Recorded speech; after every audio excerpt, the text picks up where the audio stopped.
It'll be one to go this time by. Coming to the green, buddy, coming to the green. Let's go get him. Go, go, go, go, go, go, go. Get your motor running. Head out on the highway. Casey Kahne will be here momentarily. We're going to go ahead and roll with this. We've got Crew Chief Kenny Francis and owner of this race team, Ray Evernham. And congratulations, gentlemen. We should have just left these tags up here from last week. But Kenny, what was your view from up top that pit box tonight? Well, we had a really good car all night, I think. I think we led quite a few laps, and we're pretty happy with the car.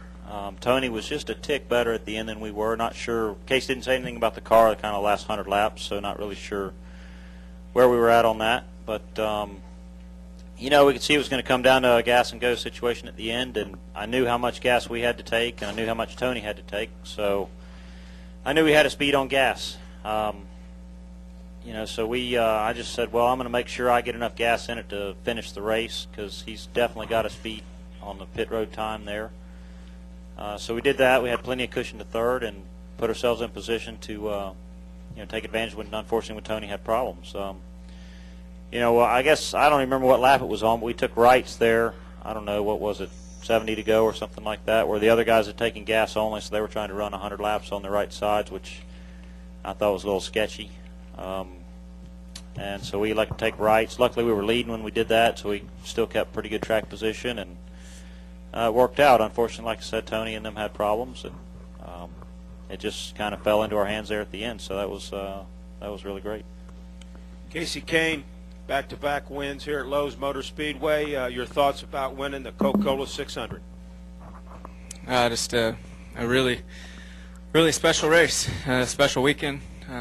We were there all night. We put our Budweiser Dodge in where it needed to be. The pit stops were great. The pit calls by Kenny and Chad were awesome. Everything was great all night. We were better on 4 tires than we were on 2 or no tires, but we were still pretty good on those. And Dale Jr. was strong, Tony was strong, Kyle Busch was strong. There were some good race cars out there, and we were back and forth with all of them. And the right call for right sides there. If Kenny wouldn't have made that call, we may have had a problem too. So I was thinking second, and I saw Tony slow up, and I thought he was out of gas. And at that point, I just couldn't believe it. Just from there, just tried to hit my marks and make sure brought it home.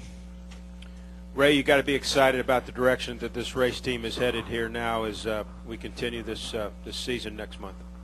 I am, and as I said last week, sometimes it just takes one thing to get some momentum going. These guys are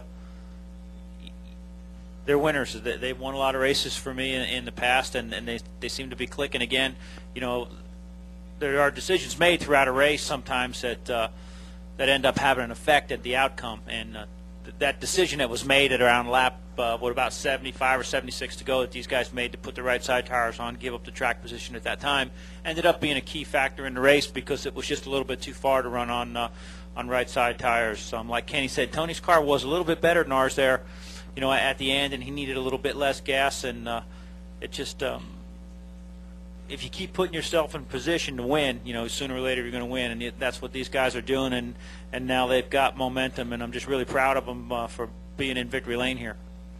Okay, we'll take questions now for this number 9 Budweiser team. If you have a question, raise your hand. We'll bring you the wireless. We'll start here, and then we'll go right here. Go ahead. For Casey, you mentioned that you're sitting there thinking second, and you see Tony. I mean, in a race that goes up and down and sideways, and you mentioned all the backing and forth, and you were up there competing, and when that happens, do you almost think, well, no, wait a minute, how many laps? I mean, did you not? By the way, did you notice the guy dropped the white flag and didn't show you the white flag? You see that? I saw the white flag when it was dropped. I knew what was going on because of my spotter and because of Kenny talking to me.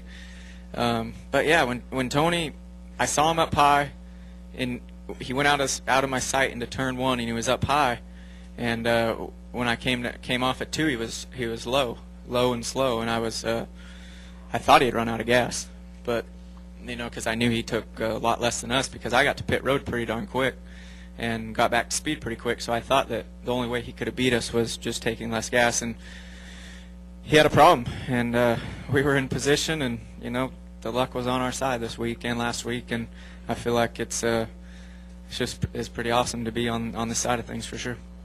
Questions right here. Go ahead, Jim. Jim Peltz of the LA Times. Casey, in a nutshell, what would you say is the difference between now and a year ago in terms of being in the position you're in? I think, confidence, working on one race car, back to working on just one car, and the team, everybody at Gillette Evernham is really focused on this car and, on all three of our cars, but the COT car. And, I think that's been big, and just keep working on it, keep working with things, and then you get some confidence, you get some momentum, and that helps a lot. That really gives us a boost. But even before these weekends, we've been more consistent and ran up front more this year than we did last year. So I think just just a lot of hard work and dedication from the people that work on the cars, and I've been trying to do my best to bring them home one piece regardless of where we're running. We'll take one more question downstairs, then we'll go to the press box. Go ahead. Dustin Long, Landmark Newspapers. Two things. Kenny, can you just, you said felt like 100 laps on these tires were sketchy, which is the word you used. Can you explain why you thought that? And also one question for Ray is, you talk about momentum.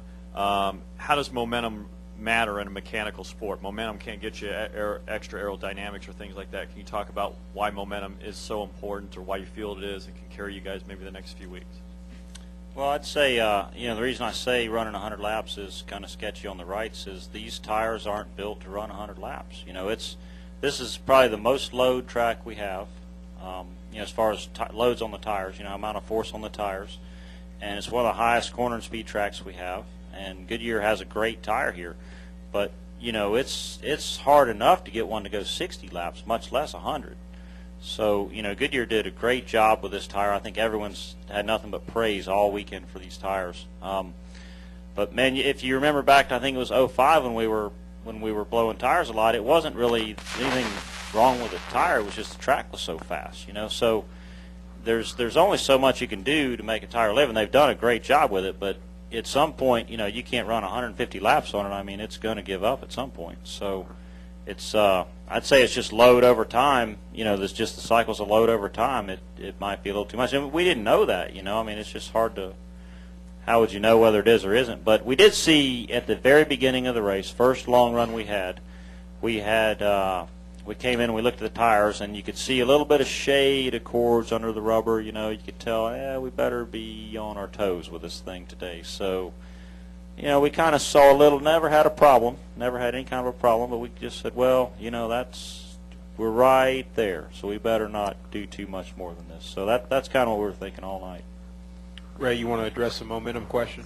Yeah, this is still a sport, and you can have the machinery, you can have the computers, you can have all the technology you want, but the human element is still the biggest part of what we do. And that little bit of confidence, that little bit of bounce in your step, that little bit of motivation, it maybe makes you look a little bit harder at something, makes you be a little bit more confident in a decision. When you feel like the best, you act like the best, and you have more confidence in the things that you do. From a mechanical standpoint, no, it really can't make a difference mechanically, but it can make a difference in how you prepare mechanically and the confidence you have in your calls and things like that, and the confidence in the way that you drive the race car. I can tell you that this team has had a much different step since they won that feature, that race here last week. So, that momentum is something I don't know how you measure it in professional sports.